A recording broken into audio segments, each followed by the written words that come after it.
Vamos agradecer a Deus. Pai, nós queremos te louvar pela vida do Marcos, ó Deus, que estará mais uma vez ministrando a tua palavra aos nossos corações. Cremos, ó Deus, que o Senhor já iluminou a mente do teu filho, que a mensagem, ó Deus, já está ali pronta, ó Deus querido, mas que ele possa entregar, Deus, tudo segundo a tua boa vontade para as nossas vidas nessa noite. Usa teu filho, Deus, com autoridade, com ousadia, que em nome de Jesus, ó Deus, essa palavra chegue mesmo em corações, como ela é uma semente poderosa, Deus, e que encontre em nossos corações, Deus, realmente uma terra boa, produtiva, pronta para receber a semente tão poderosa da tua palavra. Em nome de Jesus, nós oramos ao Senhor, já repreendemos toda distração, que nada, Deus, venha atrapalhar esse momento tão importante do culto, que é ouvir a tua voz. Em nome de Jesus oramos e agradecemos. Amém e amém. Glória a Deus, graça e paz. Boa noite. Vocês estão felizes com Jesus? Glória a Deus, é um privilégio estar aqui mais uma vez. E eu queria convidar a todos para que a gente abrisse nossas Bíblias em Êxodo capítulo 14, versículo 5.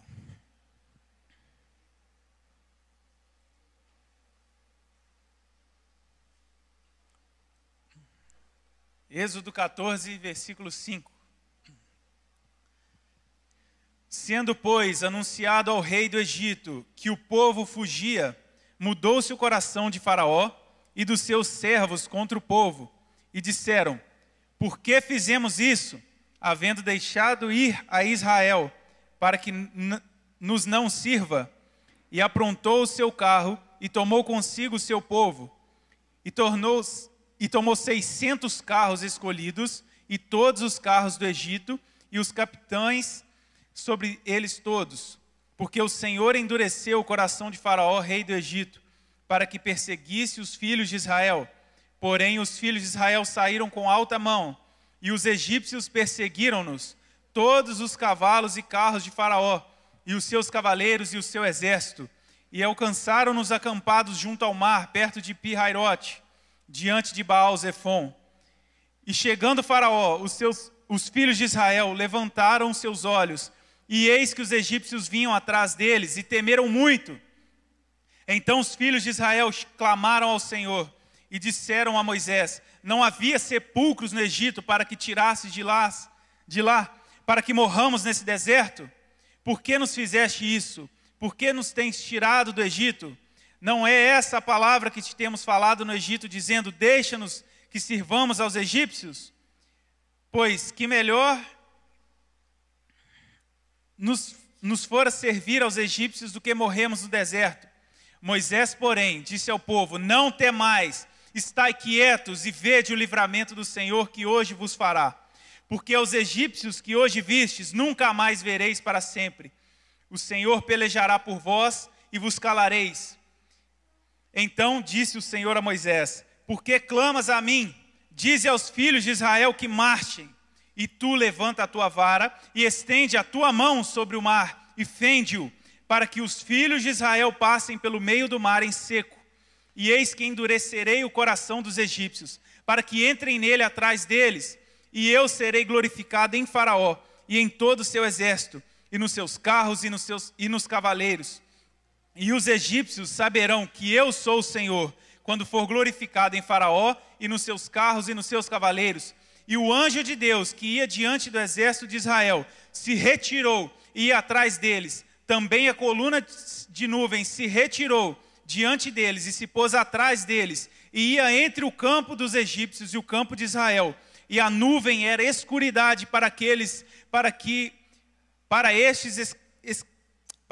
e para estes esclarecia a noite, de maneira que em toda a noite não chegou um ao outro.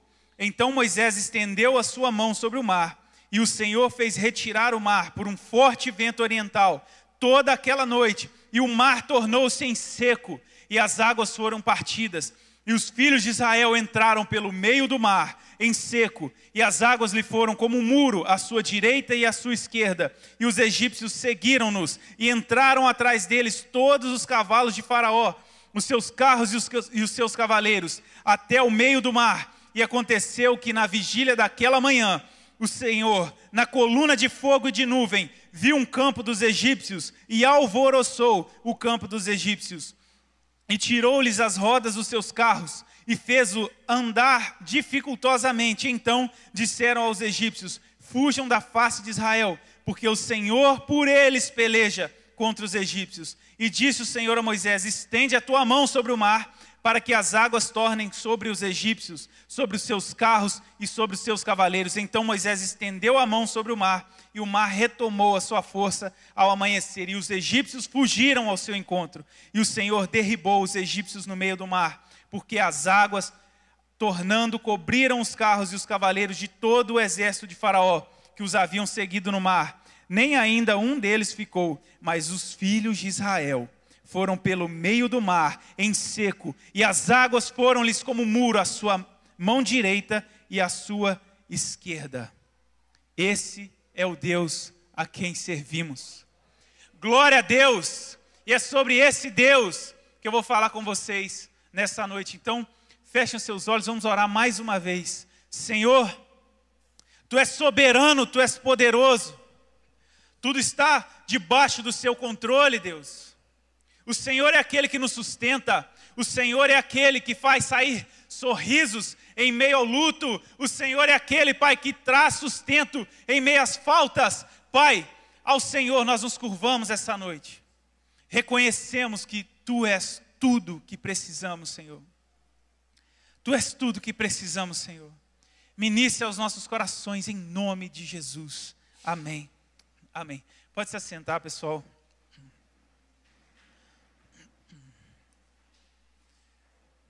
Eu li um pouco mais, né, do que eu de costume, mas todo mundo aqui ama a Bíblia, né? Então não tem problema, né?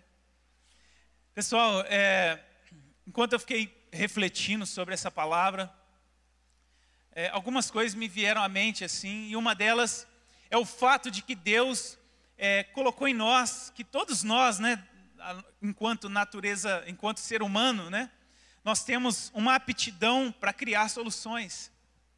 Sim ou não? Nós temos uma aptidão, é quase que uma coisa natural para nós, criar solução para problemas. Desde as coisas mais simples até as que exigem mais complexidade, mais reflexão, né? Quem aí já remendou um chinelo com prego? Só eu? Eu já fiz demais. Né? A gente tem meio que um instinto MacGyver ali, né, dentro de nós. Quem já secou roupa atrás da geladeira? Né? Não é possível que só eu, né? A gente tem uma tendência a encontrar soluções para as coisas, né? Desde essas coisas mais simples, como eu estou falando aqui, mas outras também um pouco mais complexas, né?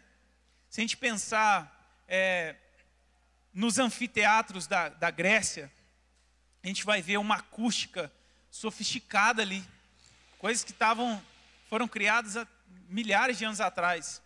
Se você ficar ali no meio do anfiteatro, você falando alto, né? Muitas centenas de pessoas conseguem te ouvir.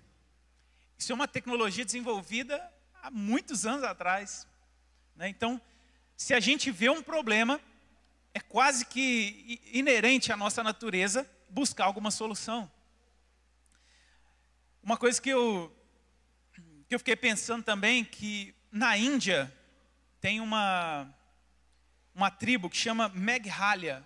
Na verdade, uma região que chama Meghalaya, e a tribo se chama Khasi. E essa tribo, ela tem um costume de criar pontes vivas. O que seriam essas pontes vivas, né?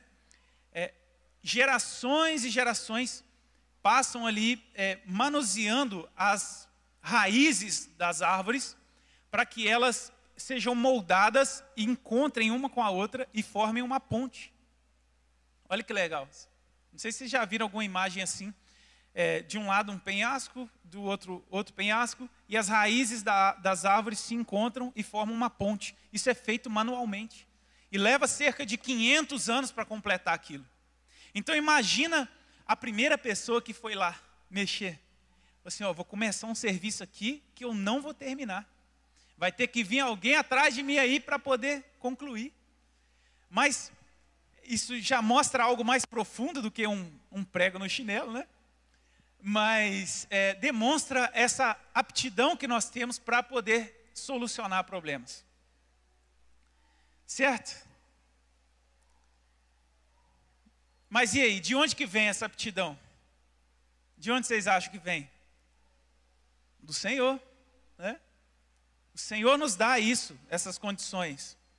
E desde que o homem, o ser humano, aprendeu a lascar uma pedra, ele está buscando resolver problema. Quando acaba os problemas, inventa algum para resolver, não é assim? Mas a gente está sempre buscando soluções. Mas e aí? E quando não tem solução? E quando chegam situações em que a gente não vê saída? Quando o prego não conserta o chinelo? Quando você vai pôr a roupa para secar atrás da geladeira, a geladeira queimou? E aí? Né? E aí? Quando não há gambiarra que resolva, como é que a gente faz? Quando o diagnóstico é ruim? Quando a conta zera? A conta bancária zera? E aí? Quando seus planos dão errados? E é aí que a gente descobre quem é o verdadeiro criador de caminhos. E é sobre isso que eu queria falar. O título dessa mensagem é Criador de Caminhos. Conectando com o tema, né? Até aqui nos ajudou o Senhor. A gente vê nesses momentos de fragilidade, dificuldade, alguém que nos cria caminhos, nos dá soluções. Esse alguém é o nosso Deus. Aleluia, é bom demais viver debaixo de um jugo suave, né? Muito bom. Eu fiquei pensando que nós somos frutos, a gente vive, na verdade, em um tempo que a gente escapa da dor. A gente faz de tudo para sair da dor, né? Hoje a gente nasce de cesariana, né? Hoje a gente tem uma dorzinha de cabeça, toma um dipirona. Não é assim? A gente faz de tudo para sair do desconforto e busca de inúmeras formas para solucionar as nossas dores. O mertiolate não arde, né? A gente não quer mais passar por dor, óbvio, mas isso tem uma consequência. Quando a gente se depara com situações muito difíceis, a gente já não sabe mais o que fazer. Tudo é desesperador demais. Né? E eu fico pensando, na adolescência isso aflora muito, né? Tudo é o fim do mundo, né? Depois a gente vai ficando calejado, né? Vai apanhando muito da vida, vai ficando calejado. Mas a gente tenta tanto escapar das dores que a gente acaba ficando frágil demais. Ficando tão frágil que agora, se a gente expor as nossas opiniões, a gente acaba machucando um monte de gente. A gente não pode mais defender as nossas ideias. Você defender os princípios bíblicos, você ofende um monte de gente. Tudo muito fragilizado. Meu pai fala assim que é muito melindroso, né?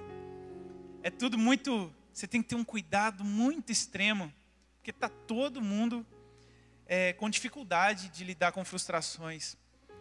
E o pior exército, né, conectando com a palavra que a gente leu aqui, com o exército de Faraó, o pior exército hoje são as nossas emoções. Se tem uma coisa que corre atrás de todos nós e a gente fica ali, né, são as emoções. A gente precisa de alguém que nos solucione os nossos problemas, né? E voltando ao texto de Êxodo 14 que a gente leu,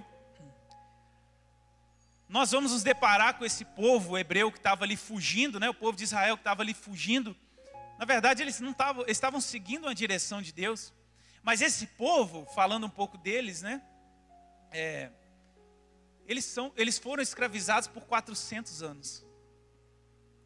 Eles foram subjugados, explorados, humilhados. Eles apanharam por 4 séculos. Se eu falei aqui agora há pouco que nós cultivamos essa característica de fugir de dores e problemas, isso gera consequência, o que dirá viver 400 anos debaixo de uma escravidão? O que isso gera? Vocês acham que havia esperança no meio daquele povo? Pensa só, eles nasceram, os avós já eram escravos. Eles nasceram no meio em que ser escravo era o normal. Aquela geração talvez tinha a ideia de liberdade só como um conceito assim muito longe. Sabe, uma coisa, quase que aquele sonho assim de, sei lá, um dia eu vou ser astronauta, sabe, aquele negócio assim muito distante. Talvez era isso que eles tinham, como esperança, como liberdade. Né? O que dizer de um povo 400 anos escravizado? Mas amados, um dia, até arrepio de falar, um dia a sarça pegou fogo. Um dia, um solo que era comum, que um monte de gente já tinha pisado, um dia aquele solo virou santo. Porque alguém se apresentou ali no meio daquele fogo que queimava a sarça e não consumia. Deus apareceu ali. Chegou o dia, finalmente, uma boa notícia. O grande eu sou vai nos libertar. Oh, maravilha, dali começa um período novo para o povo de Israel. Moisés vai lá, mas eu não sei falar, eu gaguejo. Não tem problema, Moisés, vem para cá. Joga o bastão no chão, joga o bastão, vira uma cobra, pega. Nossa, começa a acontecer um monte de milagre, um monte de coisa. Deus manda 10 pragas para aquele povo que estava escravizando eles. Imagina, você vê um povo que está sendo injusto há 400 anos, sofrendo consequências. Você começa a ver a justiça operando a seu favor. Começa a vir uma esperança que você nem sabia que existia dentro de você. Gente, eu nem sabia que um dia eu podia sonhar com liberdade. Mas Deus trouxe. E Ele vai construindo caminhos e meios onde a gente nem achava que poderia existir. Ele vem trazendo soluções onde a gente nem imaginava que poderia ter. Beleza. Ele sai do Egito. E aí, Faraó, que estava concordando com tudo, o homem indeciso, né? Teve que mandar 10 pragas. Mas Deus avisou que endureceria o coração dele, né? Mas aí, Faraó, que tinha liberado para o povo sair, começa a perseguir eles de novo. Só que o problema é que eles estavam acostumados a servir aquele povo. Uma coisa é quando alguém te desafia a algo. A outra, ou desacredita de você em algo. A outra é quando alguém que está superior a você, que você enxerga essa pessoa como uma autoridade sobre você, fala, te desacredita, ou te desafia. É diferente. Então aquele povo que estava 400 anos servindo ao exército, ao povo do Egito, de repente se vê sendo perseguidos por eles. O Egito era uma potência muito grande. Quantas vezes o povo de Israel não viu o Egito guerreando e ganhando? Aquele mesmo exército, quantas histórias eles não ouviram falar? Nossa, eles ouviram falar do povo lá, ó, o exército do Egito ganhou de fulano e ciclano e lutou. E quantas vezes eles não já ouviram isso? Imagina o medo que deu deles olharem para trás e ver aquele exército correndo atrás deles, com ódio. E eles lá, um monte de escravo de um lado, na cabeça deles, um monte de escravo, e do outro o exército mais feroz que eles já viram, com carros, cavalos e tudo correndo atrás deles. E aí? O que você faz quando você não vê solução? Como é que você reage numa situação dessa? Seu maior medo correndo atrás de você ali, ó. Qual que é a sua reação? No caso deles, só deles, né? Porque a gente não faz isso, né? O desespero tomou conta. A gente não fica assim, né? Quem dera, né? Às vezes a gente fica mesmo. O desespero tomou conta daquele povo. 400 anos de escravidão. Sabe o que gera? Uma mentalidade de escravo. Eles tinham essa mentalidade de escravo. Eles viram para Moisés e falam o que para ele? Moisés, foi para isso que nos tirou do Egito? Para morrermos no deserto? Lá pelo menos tínhamos comida. Melhor ser escravo do que morrer aqui. Começaram a falar com Moisés. Quando a gente se depara com situações difíceis e com barreiras que parecem ser intransponíveis, a nossa tendência é reclamar. É da natureza caída. A tendência é começar a sair de nós reclamação. Ah, mas eu não devia ter feito isso. Ah, mas para que eu fui fazer? Não sei o quê. Começa a reclamar. Ah, mas a culpa é de fulano. Olha esse Moisés aqui. Por que Moisés foi tirar a gente de lá? Estava bom. Estava lá sendo escravo já há tanto tempo. Estava acostumado já. Para que mudar? A gente começa a ter essa tendência de reclamar. Só que no final a conclusão é a mesma. A mente, presta atenção nisso. A mente escrava sempre vai achar que a solução é voltar para a cadeia, para a prisão. A mente do escravo sempre vai achar que a solução é voltar para a prisão. E aí eles voltam lá falando com Moisés. Ô Moisés, para que a gente saiu? Vamos voltar. Né?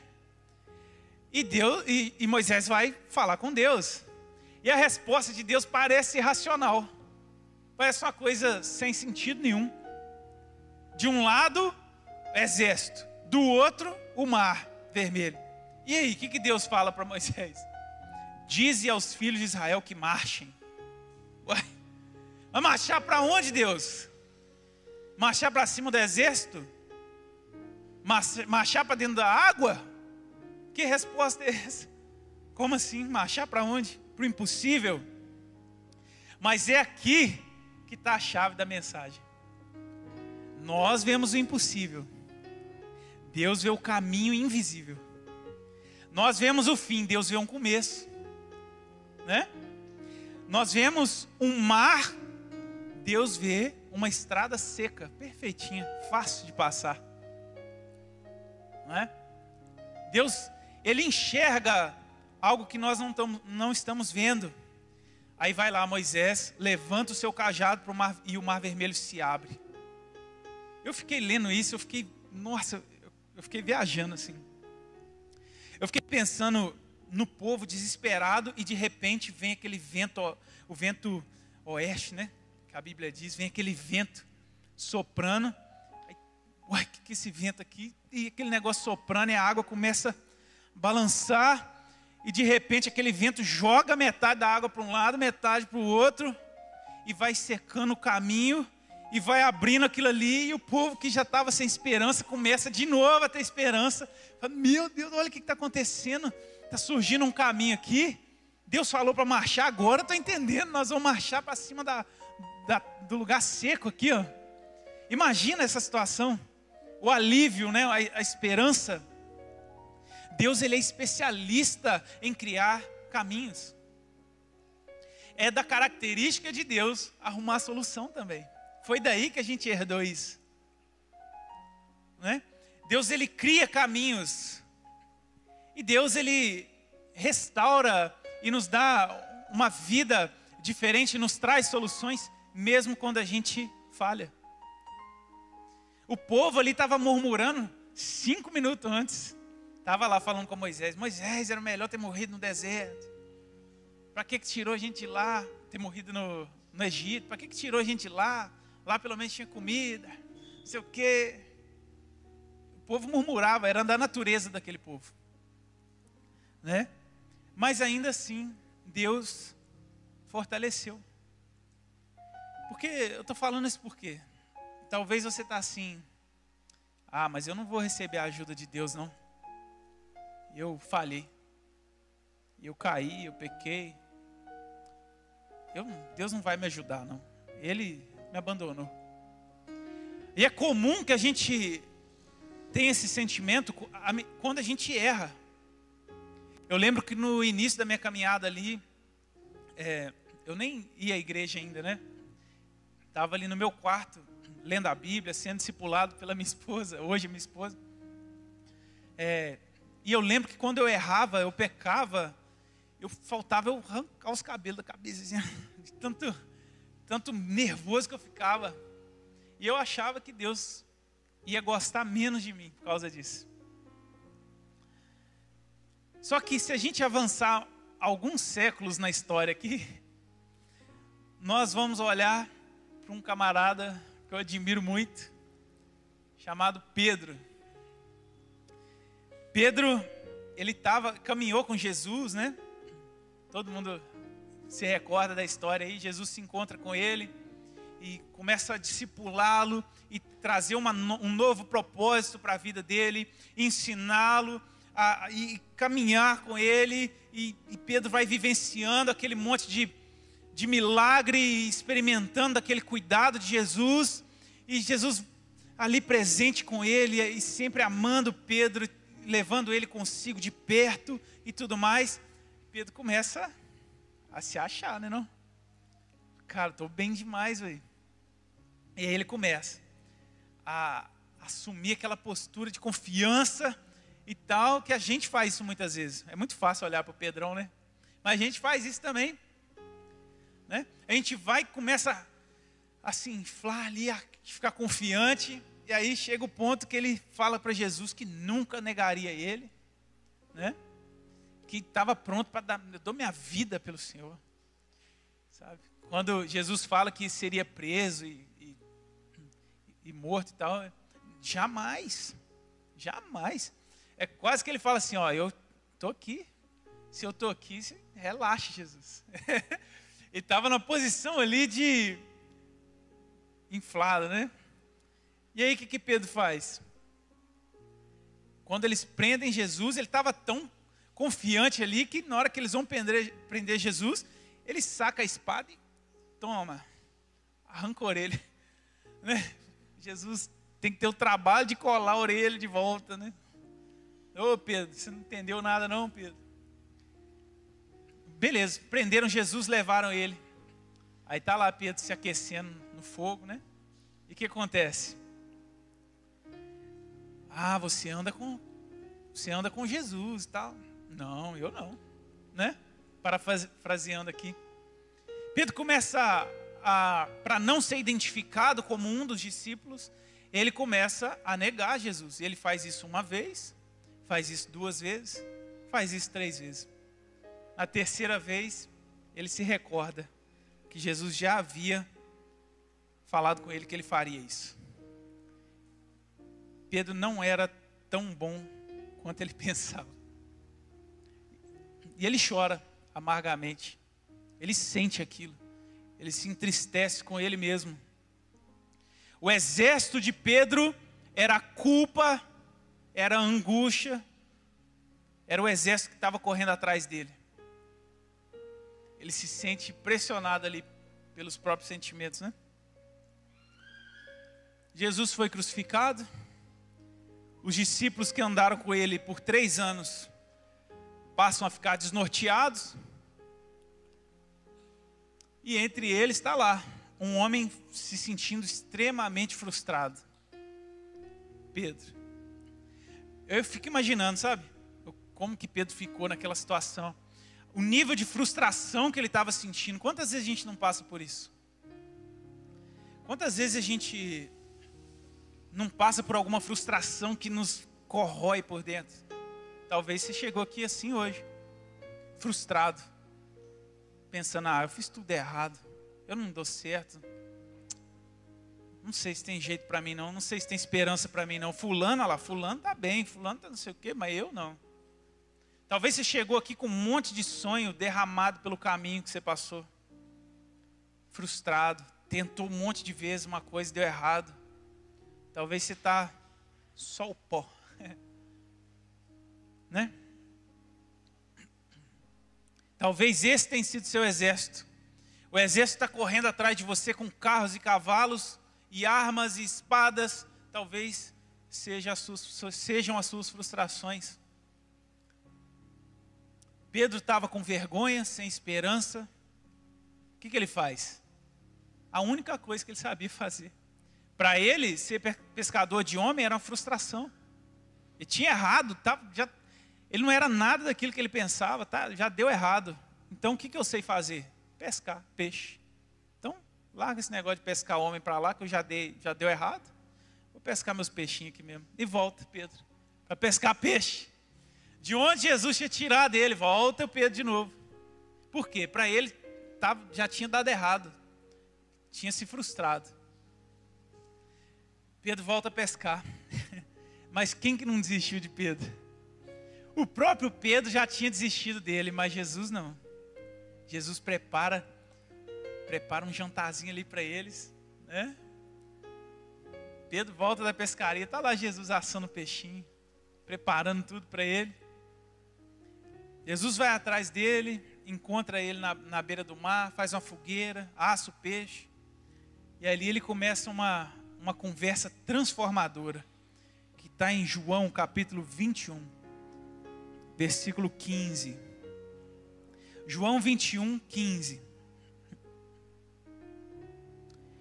E depois de terem jantado, disse Jesus a Simão Pedro: Simão, filho de Jonas, ama-me mais do que estes? E ele respondeu: sim, Senhor, tu sabes que te amo. Disse-lhe: apacenta os meus cordeiros. Tornou dizer-lhe segunda vez: Simão, filho de Jonas, ama-me? Disse-lhe: sim, Senhor, tu sabes que te amo. Disse-lhe: apacenta as minhas ovelhas. Disse-lhe terceira vez: Simão, filho de Jonas, ama-me? Simão entristeceu-se por lhe ter dito terceira vez: ama-me. E disse-lhe: Senhor, tu sabes de tudo, tu sabes que te amo. Jesus disse: apacenta as minhas ovelhas.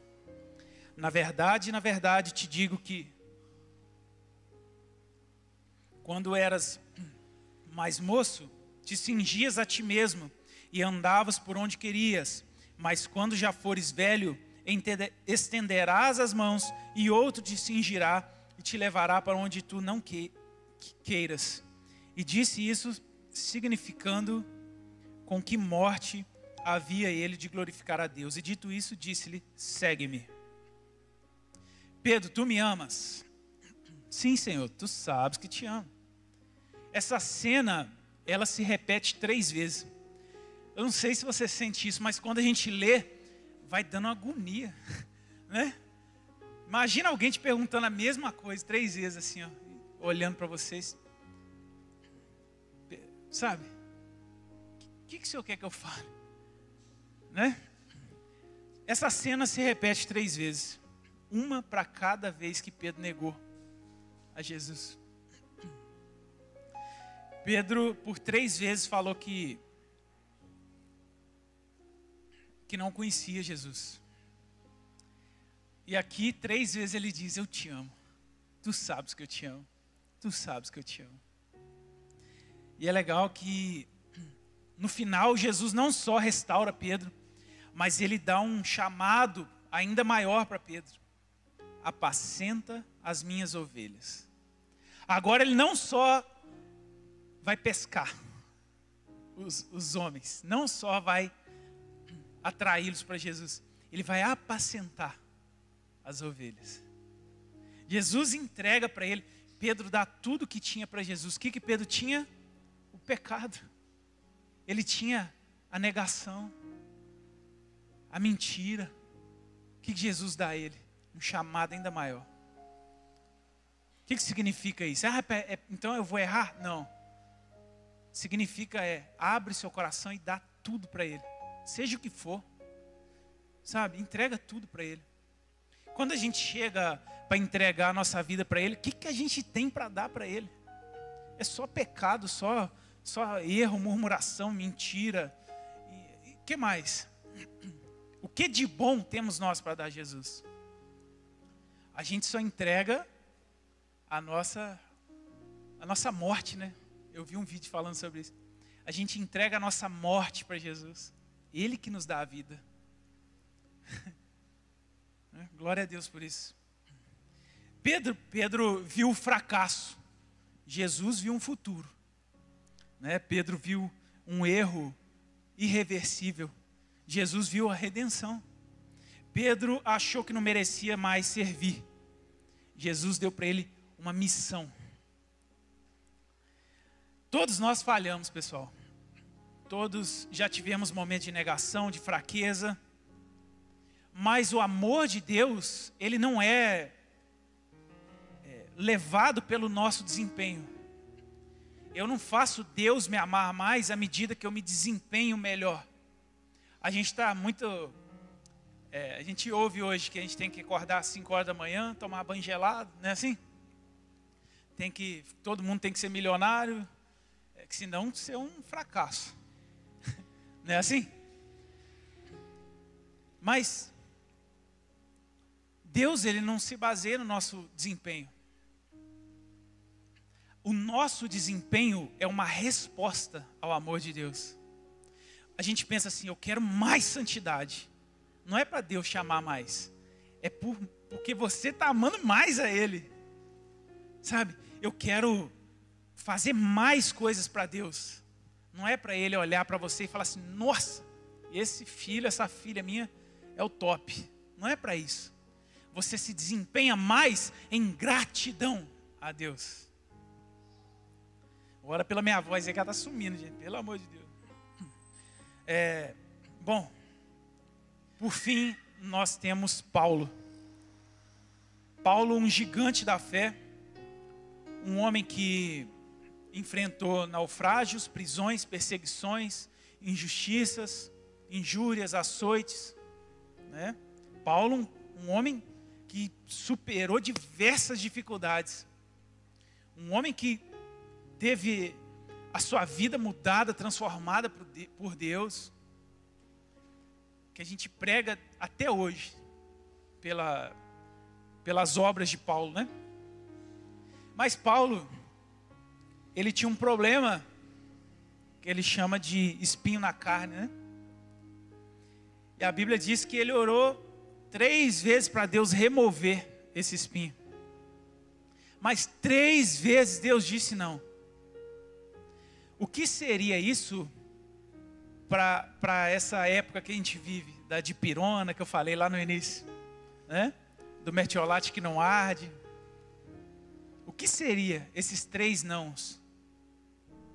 Sabe?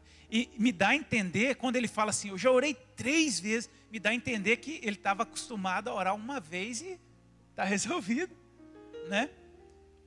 O que seria receber esses nãos de Deus? Mas junto com o não, Deus deu uma promessa. Vamos ler essa promessa? 2 Coríntios 12, do 7 ao 10, vai dizer assim: e para que não me exaltasse pelas excelências das revelações, foi-me dado um espinho na carne. Isso aqui, gente, a gente fala assim, a gente não sabe qual que é o espinho da carne, né, e tal. Mas lendo aqui me dá muito a entender que seria algo voltado ao ego dele, né? Não sei, não posso cravar nada aqui, mas é o que me dá a entender. E para que não me exaltasse pelas excelências das revelações, foi-me dado um espinho na carne, a saber, um mensageiro de Satanás, para me esbofetear, a fim de não me exaltar, acerca do qual 3 vezes orei ao Senhor, para que se desviasse de mim, e disse-me: a minha graça te basta, porque o meu poder se aperfeiçoa na fraqueza. De boa vontade, pois, me gloriarei nas minhas fraquezas, para que em mim habite o poder de Cristo, pelo que sinto prazer nas fraquezas, nas injúrias, nas necessidades, nas perseguições, nas angústias, por amor de Cristo. Porque quando estou fraco, então estou forte. Muitas vezes, gente, a gente quer que Deus tire o problema de nós. Muitas vezes não, vamos ser sinceros, né? Todas as vezes. A gente quer que Deus remova o nosso problema. A gente quer que Deus solucione para nós. A gente quer que Deus seja a nossa dipirona, para curar essa dor de cabeça logo. Não suporto isso. Né? Israel atravessou o Mar Vermelho, sim ou não? Mas Israel andou no deserto depois disso. Pedro foi restaurado. Foi ou não foi? Mas aí, ó, o que Jesus falou? Vai chegar um tempo que alguém vai te cingir, vai te prender, vai te levar para onde você não quer. Pedro morreu por amor ao Evangelho. Paulo, ele não teve espinho ele teve graça para suportar, mas ele não teve o espinho da carne retirado. Deus, ele pode abrir o mar e ele pode restaurar a sua história. Mas ele quer te dar forças no meio desse problema. Então ele vai usar desse problema, dessa dificuldade, para te fortalecer. Para que quando vier outro problema do mesmo tamanho, você fala, isso aí é fichinha, já venci. Né? Aquilo que talvez foi o fim do mundo para você lá atrás, hoje você olharia e falar assim, isso aí é mole, deixa com nós. Deus, ele não muda as circunstâncias em algumas vezes, mas ele vai te mudar no meio da circunstância. A gente precisa confiar nossas lutas em Deus, sabe? Eu já estou caminhando para a conclusão. Uma coisa que ficou martelando na minha cabeça é de que Deus às vezes não nos mostra o caminho, mas Ele nos dá o próximo passo. Ele não te mostra onde você vai chegar, mas Ele te mostra o próximo passo. Deus, para onde eu vou depois do Mar Vermelho? Calma, dá o seu próximo passo. Atravessa o mar.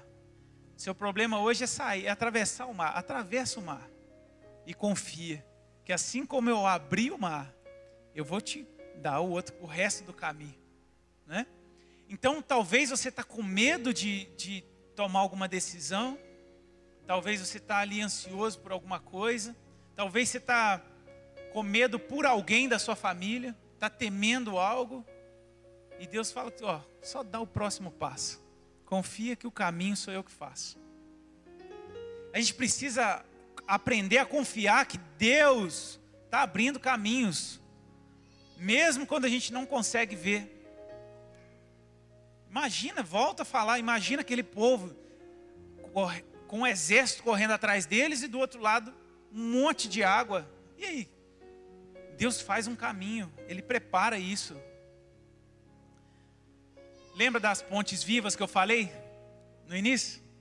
Da tribo, Cassi? Então, sabe, às vezes você não está vendo, você começou a construir ali, você não está vendo o final. Mas ali tem um propósito. Sabe, talvez o que você está construindo hoje não é nem para você. É para os seus filhos, para os seus discípulos, sei lá. Sabe, o nosso papel não é querer enxergar o caminho todo. O nosso papel é confiar de que Deus tem o caminho todo. E aí fica a questão, né? Sabe o Deus que abriu o mar? Sabe, o Deus que abriu o mar? Sabe o Deus que perdoou Pedro, que sustentou Pedro ali? Sabe o Deus que fez a graça bastar para Paulo? É o mesmo Deus. É o mesmo Deus que está na nossa vida hoje. Sabe, Deus, Ele continua sendo o mesmo. A nossa força, a nossa esperança, ela precisa estar em Deus.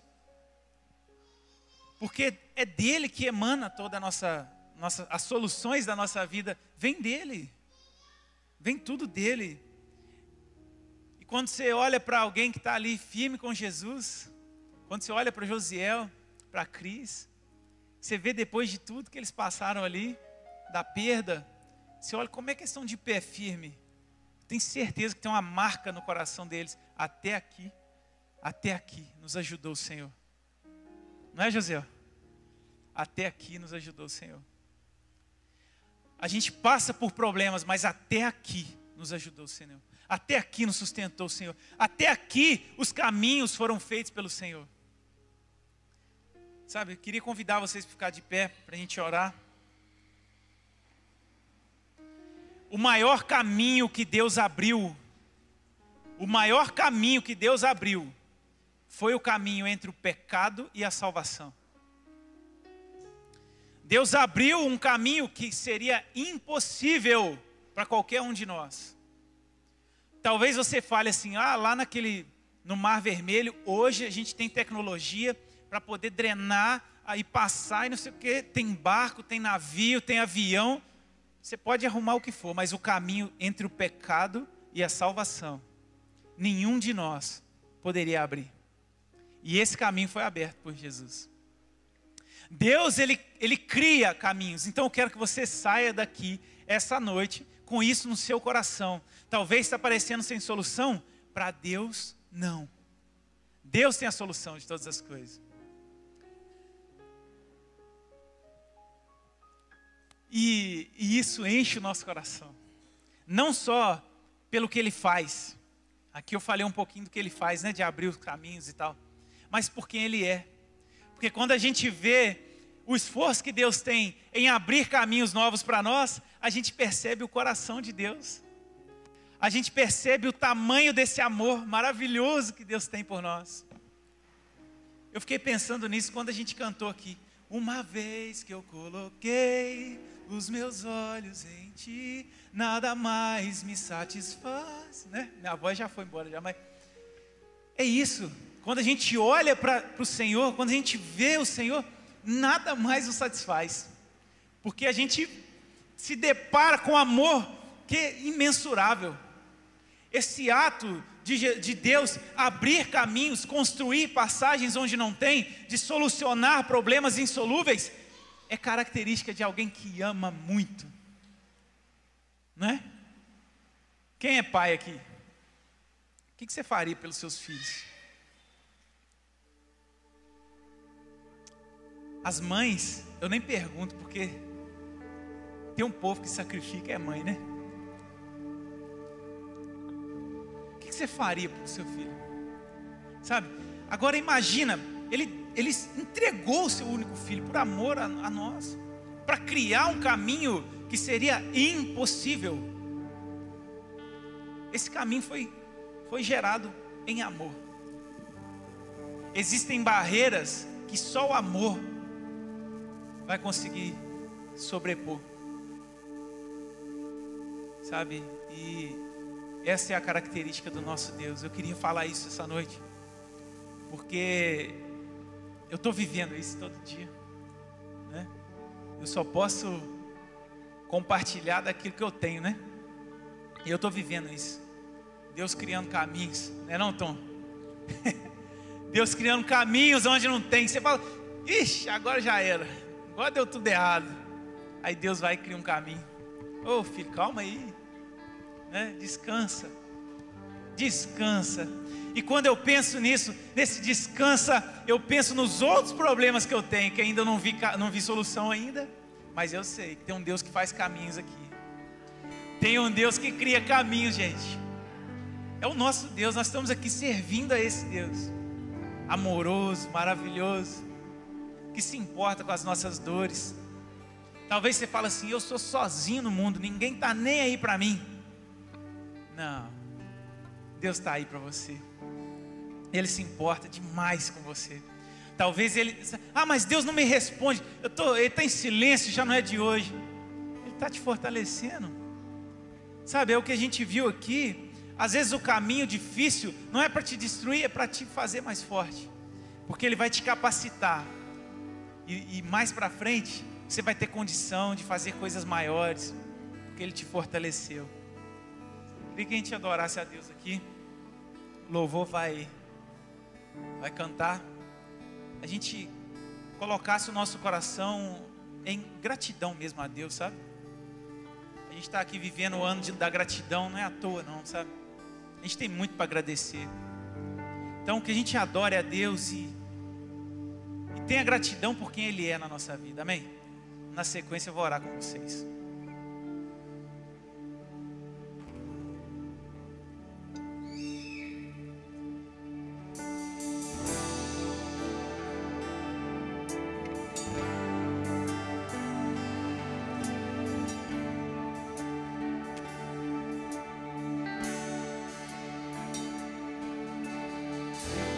Adoramos, Senhor. Obrigada, Senhor, porque a Tua graça nos basta, porque a Tua presença é tudo que importa, Senhor. Envolto em Tua presença, aos Teus pés é onde eu quero estar, em meio à Tua santidade.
vivi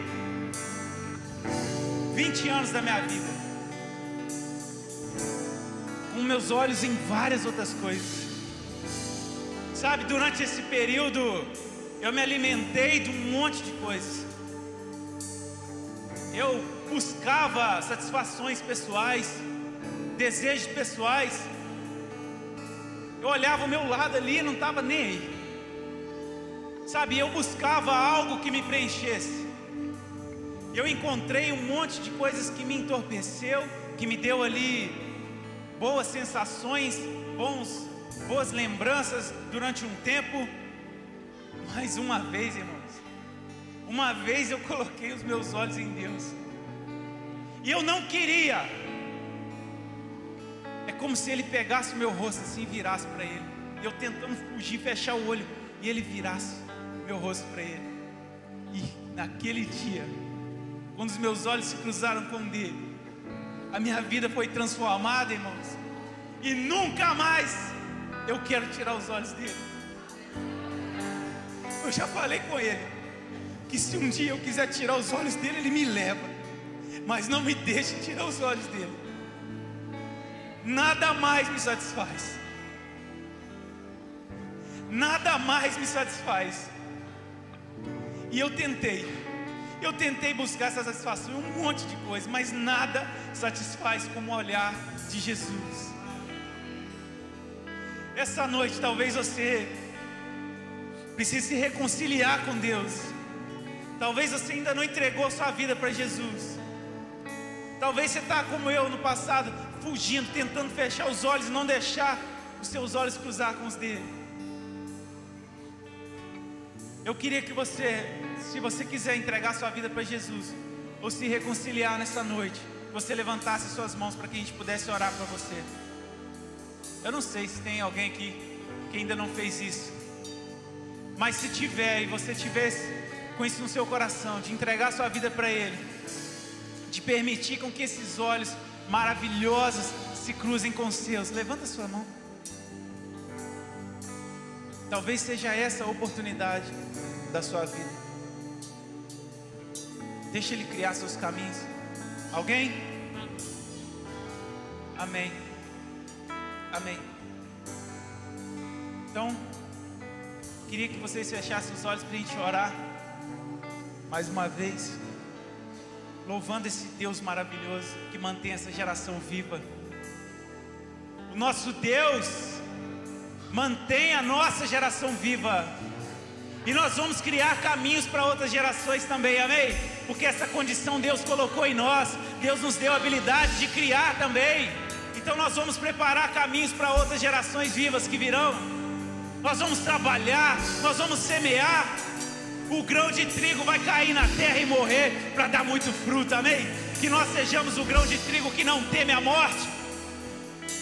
Vamos em frente, galera. Vamos orar. Senhor, nós te agradecemos pelo privilégio de servir a Ti. Nós te louvamos, Deus, Tu és bom. Pai, o Senhor é o nosso Deus. Os Seus olhos estão sobre nós. Pai, é só no Senhor que encontramos satisfação, e não há mais nada que nos satisfaça. Deus, nós nos rendemos por completo. Nós não queremos segurar coisas aqui da terra. Nós não queremos viver com mãos presas, seguras, firmes, ó Deus, nessa terra. Não, nós queremos carregar as coisas com mão leve. Nós queremos carregar as coisas com leveza, fácil do Senhor tirar. Que a gente não se apegue às coisas daqui, Deus, mas que a gente entregue, que a gente coloque tudo em Suas mãos. Que os nossos objetivos sejam cumprir os Seus objetivos. Que os nossos propósitos sejam cumprir os Seus propósitos. Deus, coloque em nós a condição, Deus querido, de confiar, de criar novos caminhos, para seguir aquilo que o Senhor deseja, Pai. Nós nos entregamos ao Senhor essa noite, pelo poder do nome de Jesus. Amém.